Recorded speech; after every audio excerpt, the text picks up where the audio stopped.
სამოქალაქო აქტივისტთა ჯგუფი უზენაეს სასამართლოს მიმართავს და სთხოვს ტელეკომპანია რუსთავიორის საქმე კანონმდებლობისა და მოქალაქეთა ინტერესების დაცვის გათვალისწინებით განიხილონ. მათი განცხადების ადრესატია პრეზიდენტიც იმ მოტივით, რომ მოსამართლეები სახელმწიფოს მეთაურის მიერ არიან შერჩეულები, აქტივისტთა ჯგუფი სასამართლოს გადაწყვეტილებაზე გიორგი მარგველაშვილსაც აკისრებს პასუხისმგებლობას.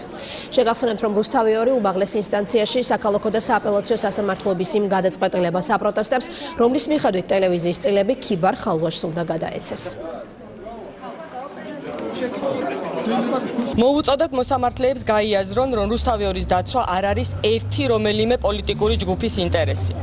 საქართველოს თითოეული მოქალაქის ცხოვრება და კეთილდღეობა მიუხედავად მათი პოლიტიკური გემოვნებისა დამოკიდებულია იმაზე, თუ როგორ განვითარდება მოვლენები ამ ტელევიზიასთან მიმართებით. ამ ბრიფინგის მიზანი იყო ის, რომ მოსამართლეებისთვის მიგვემართა და შეგვეხსენებინა ის, რომ თითოეული მათგანი აგებს პასუხს იმაზე, რაც რუსთავიორის წართმევის შემთხვევაში ამ ქვეყანაში დატრიალდება.